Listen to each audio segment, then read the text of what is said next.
Summer concerts, pool parties, chill nights under the stars. We're stocking up our closet so you're ready to look your best for all of it. At Plato's Closet in West Ashley and North Charleston, we're buying all things summer. So bring in your tees, tote bags, sandals, sunglasses, and more. We pay cash on the spot for gently loved name brand looks. Plato's Closet is the go-to destination for trend-forward teens and young adults who support local and shop sustainable. Visit Plato's Closet today. Plato's Closet, located in West Ashley on Sam Rittenberg Boulevard and North Charleston on Rivers Avenue. People very often ask me both how and why I started my podcasting journey. Well, as an engineer, I'm frankly very passionate about math. I wanted to find somewhere to share stories of great mathematicians from Archimedes to Alan Turing and everyone in between. And for that reason, I want to tell you a little bit about my preferred hosting platform, which is Zencastr. Now, before I continue, this is usually the conversation I have with anybody who is wanting to start their own podcast. I know there are so many people out there with passions that they want to share with the world or unique knowledge that they're just looking for a platform to start with. And Zencastr is a wonderful all-in-one platform. What I mean by that is you can do your recording and your editing and use AI to create a transcript and distribute to all platforms, including Apple Podcasts or Spotify or anywhere else where podcasts are played. For anybody like me who might worry at first about what you might sound like on an audio recording, Zencastr's post-production process makes you sound really, really smooth.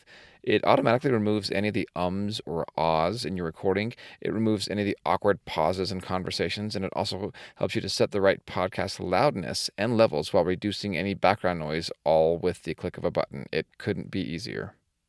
Go to zencastr.com/pricing and use my code, BREAKINGMath, and you'll get 30% off your first month in any Zencastr paid plan. I want you to have the same easy experience I do for all my podcasting and content needs. It's time to share your story. We live in an era of unprecedented change, and the tip of the spear of this era of change is currently the digital revolution. In fact, in the last decade, we've gone from an analog to a digitally dominated society, and the amount of information has recently been increasing exponentially. Or at least it seems like it's recent. In fact, however, the digital revolution has been going on for hundreds of centuries. From numerals inscribed in bone to signals zipping by at almost the speed of light, our endeavors as humans, and some argue our existence in the universe, is ruled by the concept of digital information. So how did we discover digital information? And what has it been used for? All this and more on this episode of Breaking Math. Episode 4, Digital Evolution.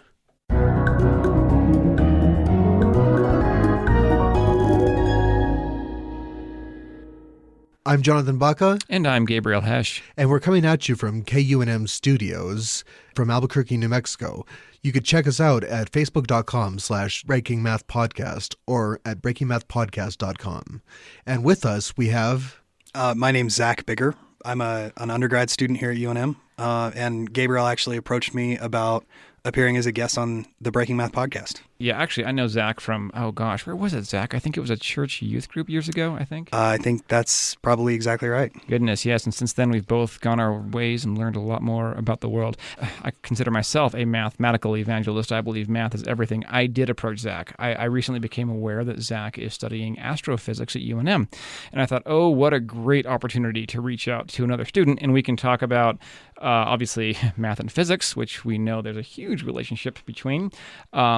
But also just bring you onto the podcast and get your perspective. So thanks a lot for trusting us and coming down to the studio. We're very happy you're here. Happy to be here. Now, wonderful. Zach, as a physics student, you study an area where it's dominated in a large part by continuities. But where does digital information fit into what you've studied? How do you mean digital information? Numbers, data like that. Of course, there's measurements to be done with numerals, but how does digital information otherwise impact what you study? Oh, sure thing. I'm sorry. I'm going to jump in here, actually. Sorry, I literally bumped into some physics students maybe a month ago over at a recent, at a nearby coffee shop. And actually, every single one of them had to learn LabVIEW and programming. So I hope that's what you're going for. What I'm going for is a sort of understanding that even though there might be continuities in physics, measurements still have to be made digitally, so digital information has its place in physics. Even when you write things down on paper, you write down numerals and you have significant figures and things like that. Would you agree with that assessment? Absolutely. One of the things that I find absolutely fascinating about physics in general is specifically the relationship between different values and different quantities that we assign to different phenomena. But it's interesting that most of these are also followed by what we define as constants, Planck's constant, things like that, that are specifically ratios to how these things interact with each other.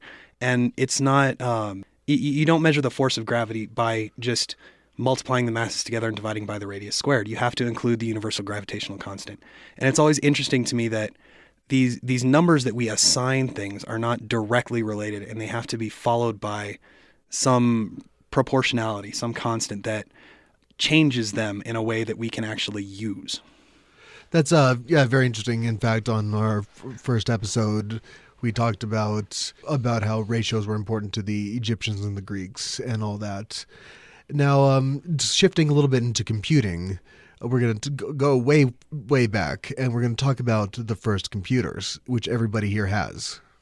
I wanted to talk a little bit about our planning for this episode and why we decided to do a whole episode on computing and the history of computing. So if you look at our website online, you'll see our biographies. I am a former science teacher. I also taught math, and I am now an electrical engineer.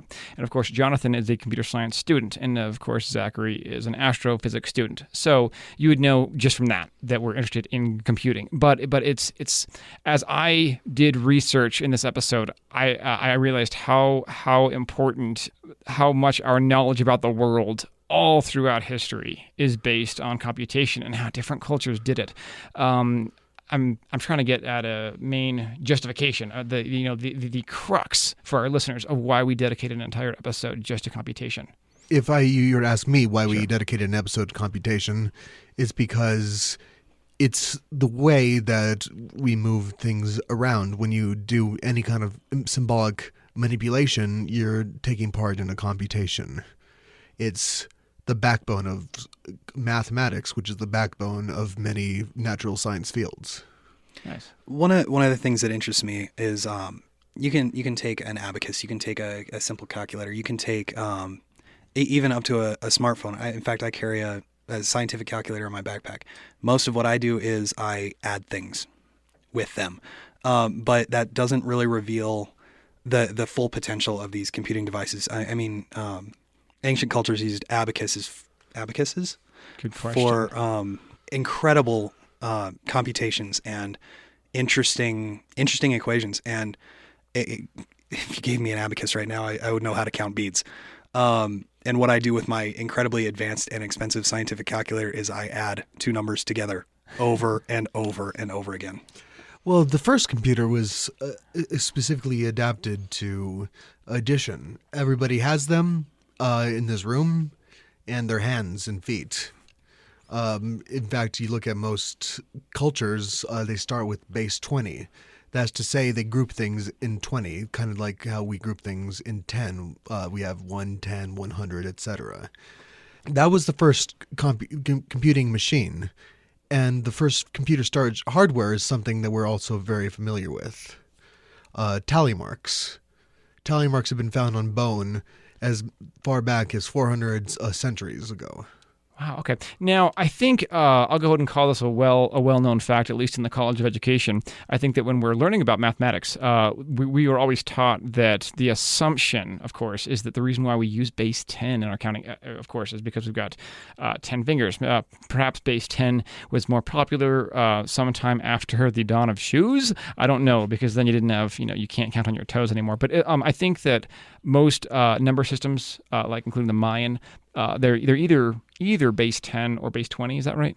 The Mayan number system is directly base 20. If you want to get technical, it's base 20, 18. You could find out more about that on the paper for this episode, which you can find at the website, breakingmathpodcast.com/papers.html. Yeah, I got to say, I love that. I love that we're able to go into much more depth on the papers. Also include diagrams. I know when we were talking about this podcast, one of the things we were hesitant about was the fact that, you're listening to us. We can't say, look at figure 1, look at figure 2, but we can when we direct you to the website. Now, we're going to talk about exactly why a hand and a tally mark system works as a computing system. What is an essential computing system? What is the minimum computer that you need for it to be considered a computer? A computer needs memory. That's found in the tally marks. You can write numbers down that way. A computer needs direction, and that's done in the human mind when you're using your hand. And a computer needs a way to distinguish processes, which can be done using hands very easily. There's a mathematical method developed actually pretty recently within the last century called Chisholm-Bop math that is done completely on the fingers. I'm sorry. Sorry. I'm going to make sure I'm saying it correctly. Chisholm-Bop? Chisholm-Bop. Yeah, I believe he was from a Slavic country. Okay. I'm sorry. What was that? Just in brief? In brief, it's a method of calculating on your fingers.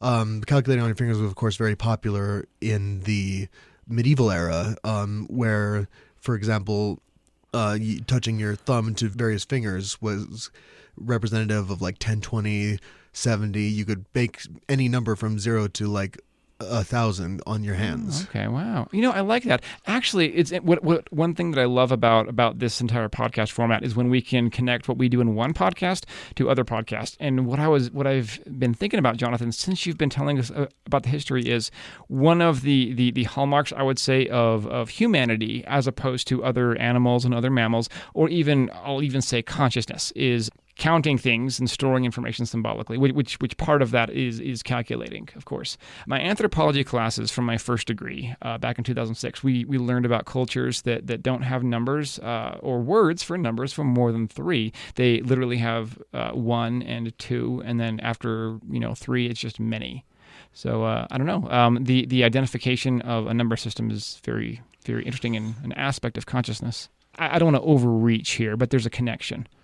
There is definitely a connection. One thing to mention when we're talking about digital computation, meaning computing on our human digits, is that many cultures have, for example, the word for 7 would be the same word for your right index finger, because that's the 7th digit. Okay. Makes sense. I'm following you.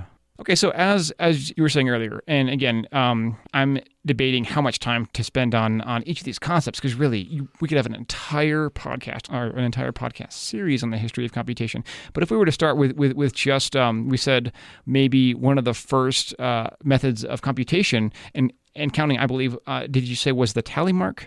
Yeah, one of the first numerical storage methods. Okay. So again, for all of our audience members, if you've seen old cartoons where you'll see, a couple of prisoners who've been in there for years and years, and they've got a long beard, there's an entire wall that is filled with tally marks. And one of the things the first thing I noticed when I was very young is the slash marks. And it's interesting, there was a point where the slash mark was introduced. Somebody there was a first person, well, it could have been many people, but the first person thought of every time that they get to a 5th one, instead of putting a 5th line down, if you draw 1 line down for every day that you're in prison or every year you're in prison, the 5th one would be a slash mark, which goes across all of them. And that would allow you to then group by 5, and it improves your efficiency of counting. Yes, which does speak a lot to both our short-term memory, because if you see 5 pebbles, you know that there's 5 pebbles. Yeah. If you see 87 pebbles, you're not going to know that there's 87 pebbles. You're going to know there's a bunch of pebbles. Yeah. And it also speaks to the fact that we have naturally a base 10 or a base 20 system, because 5 divides 20. In our information episode, we talked about communicating information. So if you can reliably assume that each group of tally marks with a slash, each one of them is 5, then you just look at a group of them and instantaneously count by 5s. You can efficiently communicate information, which is what we always do, even nowadays in computation. And Zach, I'm going to put you on the spot real quick. Mm-hmm.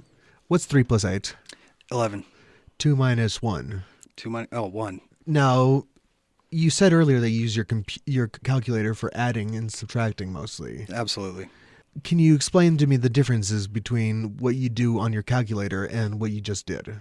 Most of what I just did was instant recall, with the obvious exception of 2 minus 1. That threw me for a loop for some reason. And it's a lot like times tables.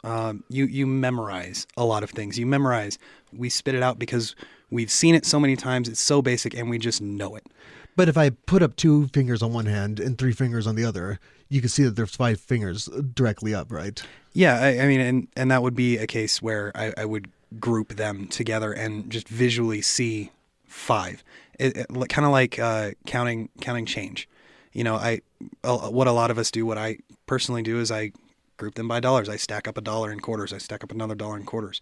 And rather than counting there's 25 cents plus 25 cents plus 25 cents, however many times, I can just see 1, 2, 3, 4, 5, 6, however many dollars. And being able to have that visual cue in my brain is essential. And what's interesting is that the abacus is especially adept at doing that kind of addition, which I think speaks the fact that you use a computer essentially that's faster than the vacuum tube computers that we had 50 years ago, 60 years ago, to do something as simple as addition means that there's a cognitive limit to what you can add and subtract, and that's why we need computers. Wow. Okay. Actually, even though I have a degree in education and I took classes on the history of mathematics, we actually did not spend a whole lot of time on the abacus. So even though I would say that's probably more well known, can we talk a little bit more about how an abacus works? Because that's amazing. Sure. Let's talk about the sotoban. Okay. The sotoban is a Japanese abacus. It's a frame that's divided into 2 pieces. There's rods going through the 2 frames. On one side of the rod, there's 2 beads, and on the other side of the rod, there's 5 beads, or it might be 1 and 4. The way these work is through another touchstone of computation. I'm glad that you brought this up. Okay. Algorithms. To add 2 things, you increase the digit. If there's a carryover, you increase the one next to it. It's the same way that we add just on paper. There's algorithms for multiplication, square roots, cubed roots.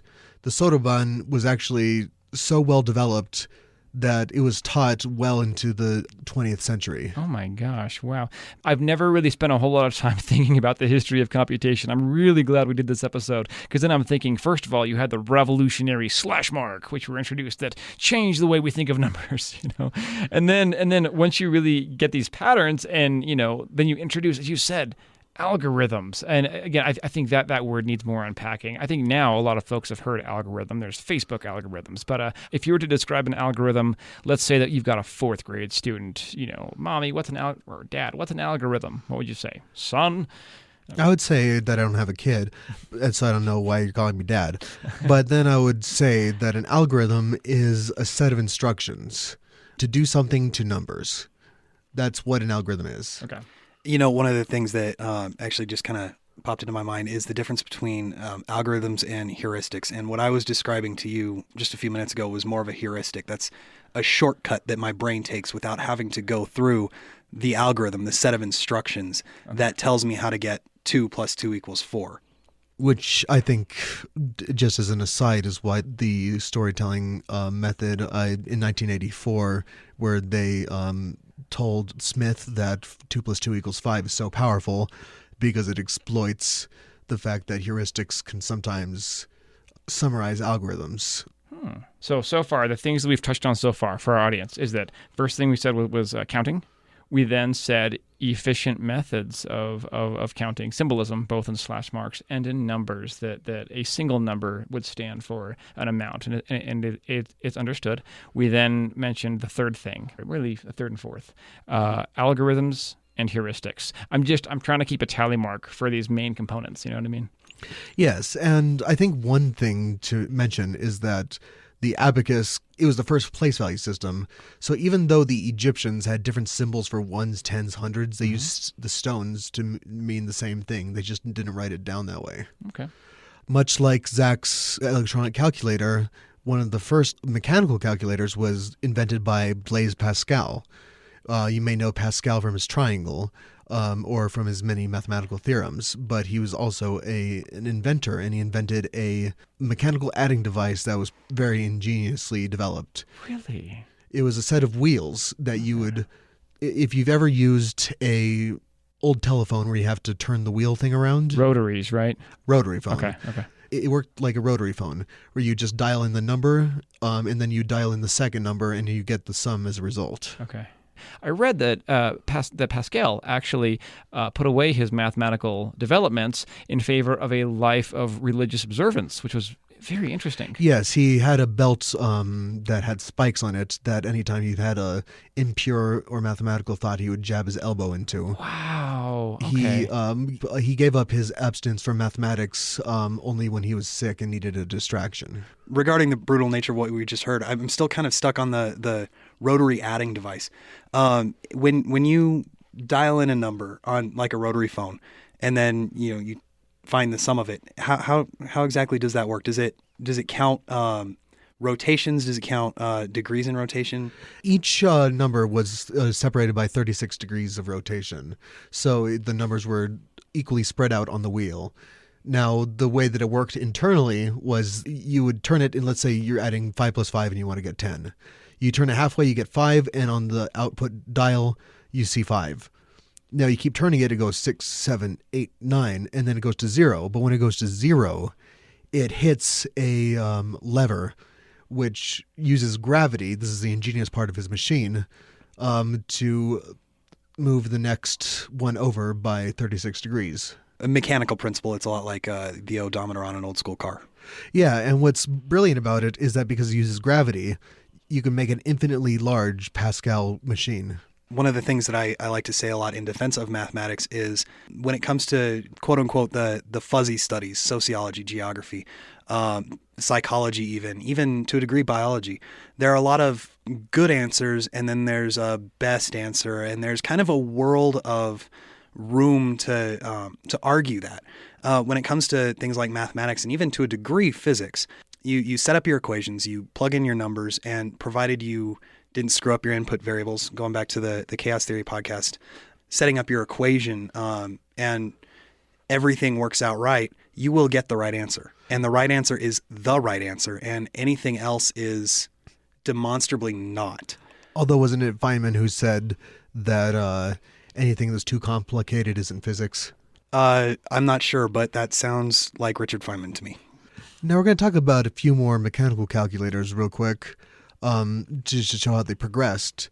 Right after Pascal made his device, Leibniz made his own. Leibniz, famous for calculus, he had a wheel that could multiply numbers, not just add them. Its operation is too complicated to describe here, but can be found on the paper. And again, that's breakingmathpodcast.com/papers.html. Now, before we continue, we'd like to talk about one last machine. And this was invented in the early 1800s. And it's called the Jacquard loom. It was a loom which was operated by punch cards, completely mechanical, and it made, I believe, lace using patterns from the punch card. And this is important because now we have a very compact way of storing information using punched holes in paper. That was so useful that it was used until the 70s, even in personal computers. The Jacquard loom, he was inspired by, wasn't it a train punch card? Yeah, a train conductor. Because train conductors, depending on where the person was sitting, would punch the card in a different place. And Jacquard said, "Eureka," and he made his loom.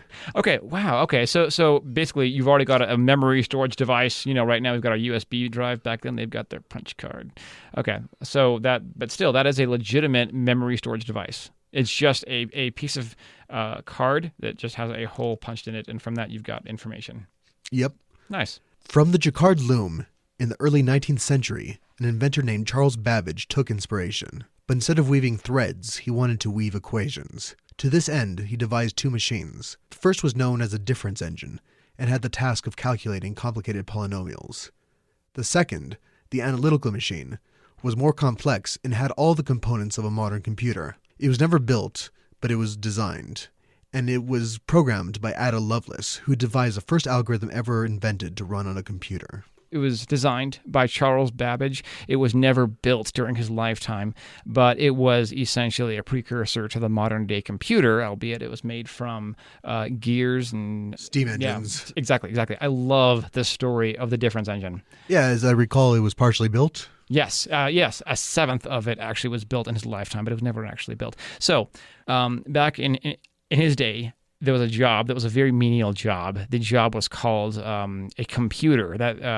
A computer was somebody who spent their time doing arithmetic by hand. In engineering and in science and in navigation, you do need computations done. You need trigonometry, you need logarithms, and you need reference charts. So basically, they would have these rooms of people who were computers who would spend all day filling out a table that would be used later for engineers. And it was very, very boring. It was drudgery, spending all your time doing these computations by hand. Yes. And it was very economically useful to have these tables at the time. One of the problems they offered, I believe, a prize that would be equivalent to $250,000 today to design a clock for reckoning so that you could calculate longitude. If you think about it, the better you could design a route, the quicker you get goods to where they need to go. So this was an expensive problem, and having inaccuracies was expensive, and that's why part of this was built at all. If you can imagine a device where it has, it's got a set of wheels, and on the wheel there are numbers from 0 through 9. There are also columns. There are gears. It looks sort of like if you could imagine the inner workings of a clock and a factory assembly line all put together. How else would you describe it? I'd describe it as like a row of those CD stacks. Okay. But made out of gears. Okay. So, and again, obviously, if you think of a 17th century computer, it doesn't have a monitor, of course, but as I said earlier, it's got wheels with numbers on it, and as you turn the crank, the wheels turn, and the numbers it sets on, that's your final number. Essentially, he had this design for a computation engine. And now, sadly, it was never built. And I think that's tragic. It wasn't for over 100 years after him that devices were actually built. Is that right? Well, I mean, mechanical calculators, like the ones that Leibniz had used, continued to be built. But a true computer, like a stored program computer, it's called, where the computer has the program as part of its data, was not built until 1948 at Manchester.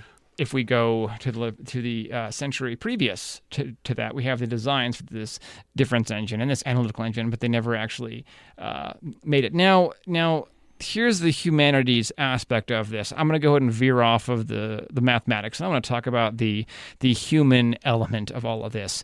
There's a couple of reasons why this device was never built. Apparently, Babbage was extremely, extremely difficult to work with for a few reasons. As he would build, he would make these grand designs, and the process of building them would start. He would continuously scrap the plans because, he's got a better idea. So what's the problem? How would you describe somebody who can never finish a task because they keep having more ideas? Attention deficit. Perhaps in today's term, he'd be very attention deficit. And it's funny. He's so inspired, but he keeps changing his plans and doing it more efficiently, so things don't get done. There are other issues as well. Also, as I understand it, according to various records, he didn't have people skills whatsoever. He was able to get the funding for his device. He was able to hire machinists, but according to the records, there was a dispute about something about being reimbursed. I guess the machinist packed up everything and moved his entire family closer to Babbage, and I guess Babbage wasn't really willing to compensate him for various reasons. According to the story, his machinist quit working for Babbage before the device was complete. So you have an incomplete device. And what's the easiest choice you can make? Window instead of middle seat? Picking a vendor who sends a great gift basket? Outsourcing business tasks you hate? What about selling with Shopify?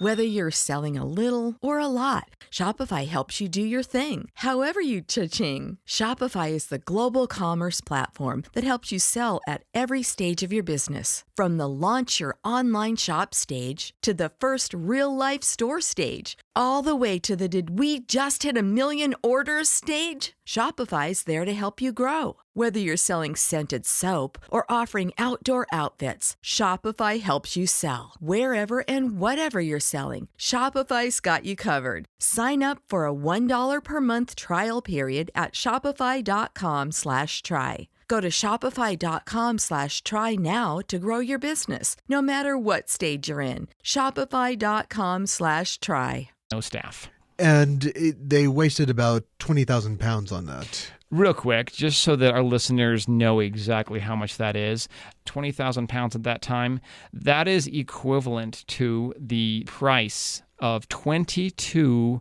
brand new steam engine locomotives. That's a lot of coin. Yeah, in modern terms, 20,000 pounds is about $5 million. And on the last issue I've heard, it's a very, very human issue, was it was very difficult for Babbage to explain the significance of his device to the generals and the admirals who made decisions about funding. Now, this wasn't always the case. He was successful with procuring some money. A lot of money. Yes. But, in some cases, especially when you're not delivering according to your set timetable, imagine trying to explain it to a general who's used to, how can we use this device to win wars? How can we use this device to defeat our enemies? You're like, oh, but you can calculate math real fast. Here, let me show you, Well, I mean, it's interesting to note that scientists in general kind of have a reputation for being bad at communicating. You'll come across a scientist who says, hey, let's build this, laser cooled cryogenic chamber for whatever, because it'll be really cool and we can do a lot of science and discover a lot of things. Yes. And you have to have the more advocate side of things, like the Neil deGrasse Tysons and the Bill Nyes to come in and be like, okay, yes, it'd be really cool. Here's how it would be useful. Essentially why you should invest in this really, really cool project. Scientists historically don't have a gift for that. Yeah, I think the same thing happened to Faraday. And it's worth mentioning that during this time, England was known for being extremely backwards as far as innovation went. The banks, for example, kept everybody's accounts on carved sticks. They started that practice in the 13th century. They only stopped because of a fire. Carved sticks, yes. That brings us back to tally marks on bones, right? Yeah, no, like literally, they had a big notch meant like 100 pounds, and then a squiggly notch meant something else. In the 20th century, with widespread electricity, came a new breed of inventor who used this marvelous resource as their primary inventing material. Claude Shannon, while still a student at MIT, devised a way to calculate in binary using relays. Relays are essentially electrically operated switches. And thus the electric computing revolution was born. Quickly, computer after computer came out, and Moore's law was established. Now, what Moore's law is, it basically says that the amount of transistors or computing transistor is a basic thing that you use to compute with. So as I understand it, transistors, that was the major thing of the last century, of the digital revolution, right? I mean, basically that's what allows us to incorporate electronics into computing devices. Well, a little bit. Before you had transistors being used in computers, you had vacuum tubes, which are an electronic device. Okay. And then before that, you had the purely electric device of relays, which was used in certain early computers like Conrad Zeuss's Z3. Okay, well, I'm not familiar with that. Real quick, sorry, when did the Z3 come out? I believe 1948. Okay. I mentioned now in that paragraph that you just read aloud. You mentioned our good buddy Claude Shannon. We almost had an entire episode dedicated just to Claude Shannon earlier. Oh yeah, our information theory episode, and it's amazing that he also devised a way to calculate using relays, which is related. I mean, it's binary, but it's not totally related to his other field of expertise. He was a polymath. Wow. Yeah. So essentially, at age 21, he's a master's degree student at MIT. His master's thesis essentially laid the groundwork for digital logic. Just for those of us who are not entirely familiar, can you describe what a polymath is? A polymath is someone who's a genius in multiple areas. So, for example, Leonardo da Vinci is my favorite polymath. He was good at art. He was good at mechanics. He was good at all sorts of stuff. Now, I catch the the prefix poly, but why math? Oh, I think it's a Greek. Oh, Don't okay. know what it's Greek for. Oh, fair enough. Yeah, very Cool, good. thank you. Essentially, my introduction to digital logic came from computer logic design. How can we essentially do a quick crash course in digital logic? Let's just do a quick review of what binary is. Okay, binary. Should we say, can we pick on Zach? Zach, what do you know about binary? Well, I mean, this essentially goes back to the information podcast that you guys did. Isn't it essentially a series of yeses or nos or zeros and ones? It's not necessarily zeros and ones. It's on or off, yes or no. It's two options, and it's a series of these options that define a program, a memory, information, however you want to say that. That's what it is it not? I think he hit the nail on the head there. Don't you think there, Jonathan? Yes. And I think that one of the important things about binary to mention is that it's like counting and skipping every number that has 2 through 9 in it. That's another way of looking at it. So you go 0, right? You got 1. Don't do 2. Don't do 3. Don't do 4. Don't do 5. Don't do 6. Don't do 7. Don't do 8. Don't do 9. But then you got 10. And that's 2 in binary. Then you got 11, which is 3 in binary. Then you skip every number up to 100, and that's 4 in binary. And that's why it's good for electricity, because electricity, it could be different than on or off, but when you're dealing with what's called nonlinear components, on or off is the easiest thing to deal with. Nice. So essentially, it's all of the ways of storing information and communicating when you break it down. So you also have gates, right? In digital logic. Yeah, we'll discuss the gates in just a second. Mm-hmm. Okay. But right now, what we're going to do is we're going to create a quick computer. Cool. Gabriel, you're going to be the memory. Alrighty. Zach, you're going to be the ALU. I have no idea what that is. You're going to have to break it down for me. An ALU is an arithmetic and logical unit. I'm going to ask you questions. Oh, okay. And I will be the main computer. And our problem is 2 plus 2. We want to calculate 2 plus 2. So I'm going to pretend I'm getting instructions from a main memory source. So I'm going to pretend I'm getting them from you, Gabriel. Okay, sure thing. The first thing I would give to you is I would say, in slot 0, store number 2. All right, slot 0, we've got number 2. Check. Slot 1, store 2. Done. Slot 1 has a 2. All right. Now, ALU, get slot 1 and 0 and add them together and put them in slot 0. And that's slot 1 is 2 and slot 0 has 2. Add them together and do what again? Put them in slot 0. Put them in slot 0. Okay, so there's now a 4 in slot 0, correct? Gabriel, is there a 4 in slot 0? I got to be very honest. I lost track. I got to be honest for our listeners. I thought, here's where my mind was during that last bit. I thought, man, I wonder if you could completely model a computer through a mailroom at like a big, bustling business. Could you do that? That'd be better for a parallel computing model. Parallel computing. Okay. Dude, I'm sorry. I failed at being... Okay, you've got bad memory here. You and me both. I was having trouble adding 2 and 2 because I wasn't sure what I was supposed to be doing. Yeah. Another reason why computers are better than humans at this stuff. Yeah. I mean, just a demonstration. We had 2 numbers. We had 2 numbers, Gabriel. Sorry. Okay, you know what? I'll cheat. I'll use my digits, my fingers, my phalanges. All right, but as you can see, everybody had their different tasks. All the memory was supposed to do was say what a number correlated to what other number. All the ALU did was manipulate numbers, and all the main computer did was tell people what to do. So, I mean, do we want to try this again, kind of understanding what our tasks are?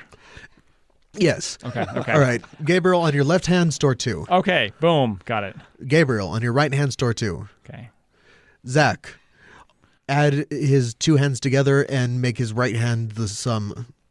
Make your right hand 4, and You don't do anything to the other one. Make your right hand 4, your left hand stays 2. What is on your right hand? 4, actually. Okay, we just added 2 and 2 like a computer does. Nice. That is Awesome. painful. Oh my gosh. Yeah. But to a computer, it's automatic. Yeah. And it does this using gates. We're going to just go through the quick types of gates. Let's say you want to get into a bar. that has a cover charge. If you have the $10 and you're 21, you can get in. But if you don't have either one, then you can't get in. That's called an AND gate. Okay, so basically an AND gate, you have to meet, in this case, if we're talking binary, for an AND gate, you have to have two criteria that work. Like That if are you're true. if you're gonna have an output of a 1, both of your inputs have to be 1 and 1. Yeah, so, and 1 can mean true as well as a 1. Oh, right. Okay, cool. So, Gabriel, are you 21? I'm over 21. Do you have $10? I do have $10. All right, you could go into the bar. Cool. That's an AND gate. Nice. Now, an OR gate is, instead of having both of them have to be 1, either one could be 1. Okay, and then just purely mathematical, of course, so you can think about it, and as more like multiplying. So if you need to end up with a 1, you have to have, 1 times a 1. And your only options are using 1s or 0s. Yeah. Okay. And then you have an exclusive OR gate. So let's say you have two friends, Andy and Bob. They don't get along. If you're going to have a party, if you invite both Andy and Bob, you're not going to have a good time. If you don't invite either one, you're not going to have a good time. But if you invite one of them, you're going to have a good time. Oh, I like that. Okay. So only one or the other. So it's kind of like a sorting thing. Sort Yeah, and when you add things together, if I add 1 and 1 together, I get 10 in binary. You have two 1s, and because you have two 1s, you get a 0 out. Okay. If you got a 0 and a 1 or a 1 and a 0, you get 0, 1 out. Nice. Now, our next topic is going to be lambda calculus. Oh, gosh. I was not prepared for this. Yeah. Now, before we go into lambda calculus, we're going to have to talk to you about Church-Turing numerals. Okay, dude. You know what? Honestly, I worry about our listeners, especially those who are driving, because you might be putting them to sleep there, Jonathan. Before we go into Church-Turing numerals, we're going to have to go into Church-Turing logic. Man, is this going to keep going? Oh my, yeah. I think he's torturing us here. For the sake of our listeners. Okay, so I'm sure that's awesome and that's relevant, but And we'll be on the paper. Okay, it'll be on the paper. Yes. And that's for I'm sure there's listeners out there who like to know more about that. Wow, we went through a lot. Okay, so we made it up to Shannon, and then basically an introduction to digital logic, just a basic intro, and then that brings us almost to the present day. Some of the first computers were the size of rooms, as you may well know. While some computers, such as the Sunway Taihu Lite, are still that size, computers that we interact with day to day are much smaller, or at least they seem that way. Since the advent of the internet, we've arguably created a global computer. This poses the question, where is computing going? What form will it take? And what role will it play in our lives?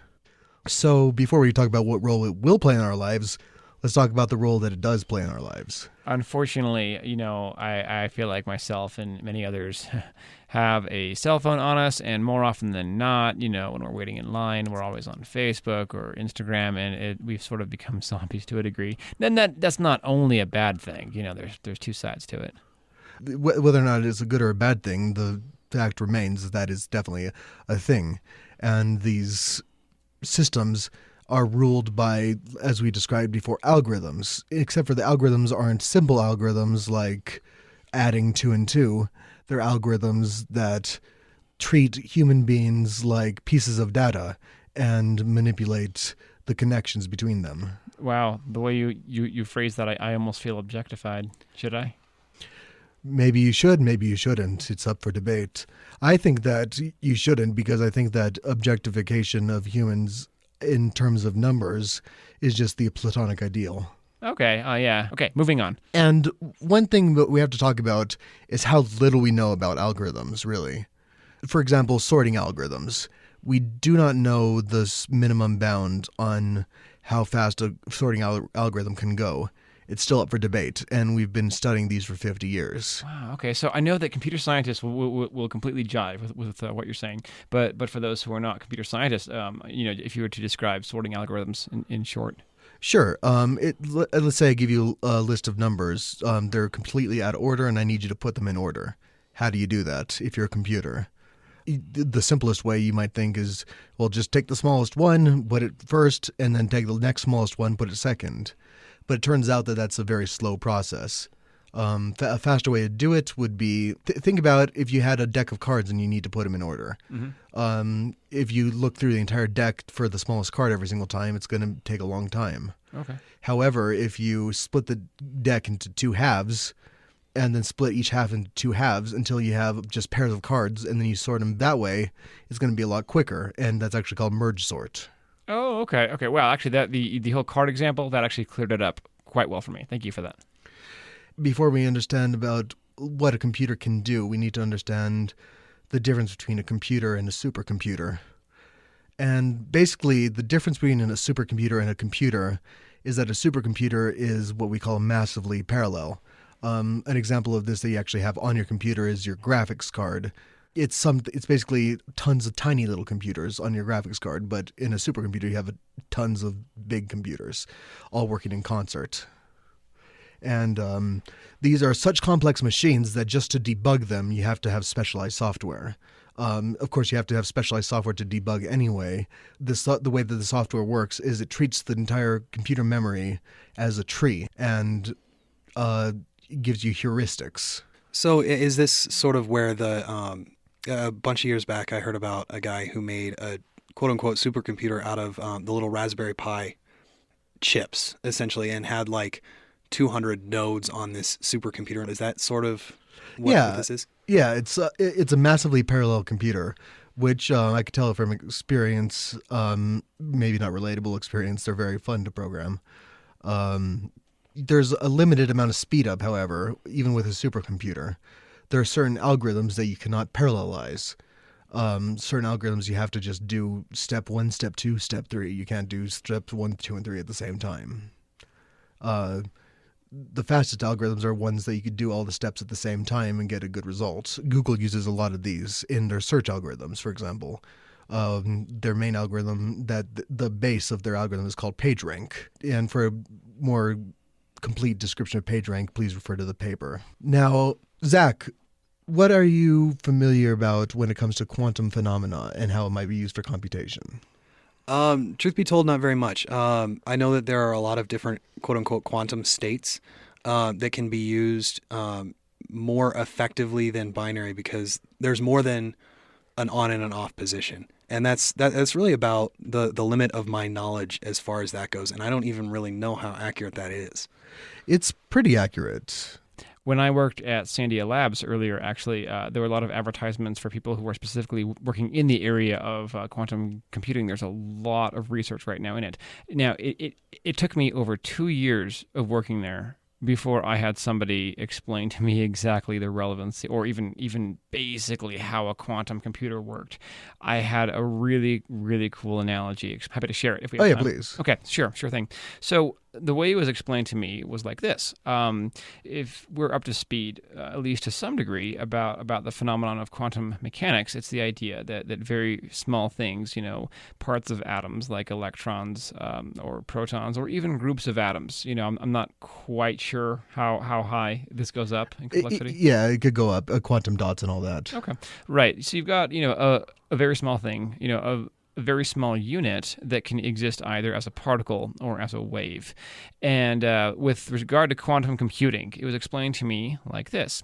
Imagine that you have a maze, the kind of maze that would be on a children's menu at a restaurant, and you have to find your way out of the maze from the center or from something like that.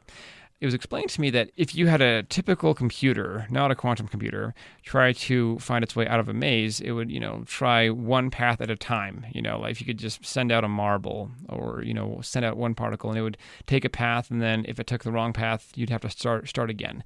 And of course, if the computer had memory, it would know which path it took, and it would take a while. It would take some amount of time before it could make its way out of the maze through the process of trial and error. Now, a quantum computer utilizes the wave property of things. So if it was a quantum computer, it would send out a wave of particles, and it would take every path at once.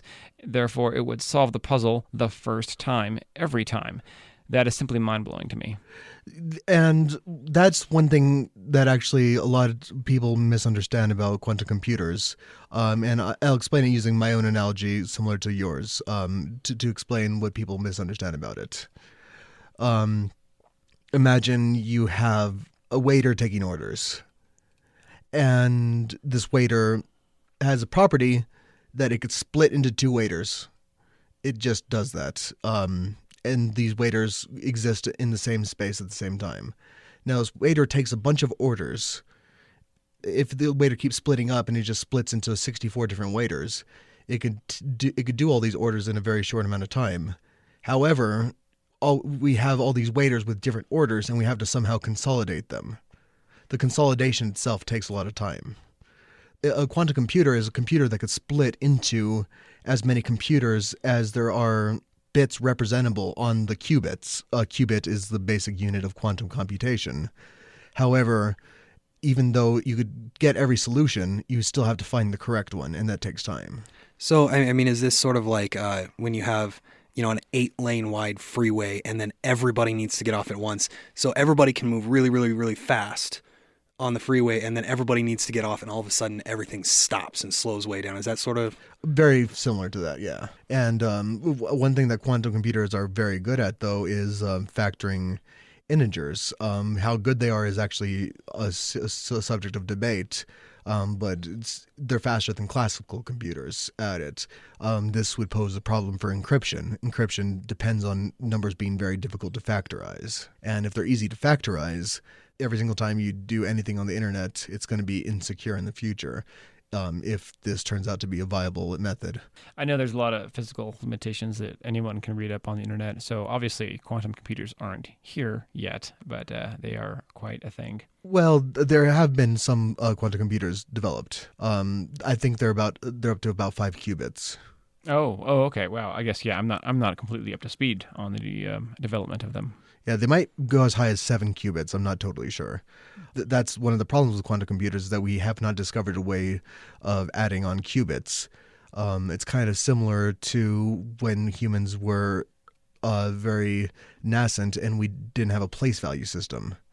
It's kind of the same problem. Okay. We need a place value system for quantum computers. Okay. Let's say that we had a world where we had quantum computers and every computer was a quantum computer.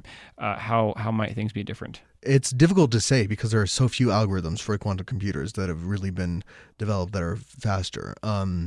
What might be different is we'd have very low energy computing because quantum computers don't take a lot of energy because they have to be reversible.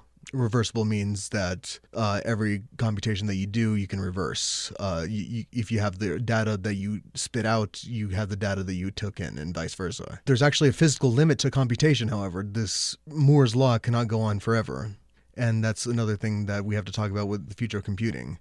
The most a 1 kilogram laptop can do is about 10 to the 50th operations. That's 1 with 50 zeros after it per second. And you said the a laptop made by God. Okay, and you said the greatest amount of computations that it can do is what did you say? 1 with 50 zeros after it per second. Okay, wow.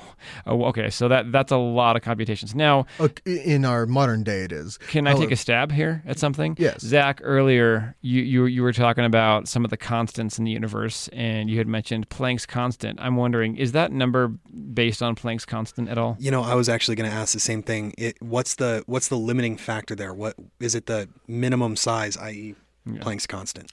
It does have to do with entropy of information. It takes a certain amount of entropy to do a calculation, to do a bit flip, and it's based directly on Planck's constant. You could find more information on the paper. Wow. Okay. Interesting. So it's just crazy, or to me, it's unintuitive, but obviously factually demonstratable. I was actually also going to ask. As far as you mentioned low energy computing with quantum computers, how does that all relate to energy versus entropy? Because in order to reorder a system, you have to add energy to it. And how do you minimize the energy that you add to a system and still come out with the order that you were looking for to begin with? It basically has to do with when you turn a 1 into a 0, it takes a certain amount of entropy. I can't remember exactly how much it takes at the present moment.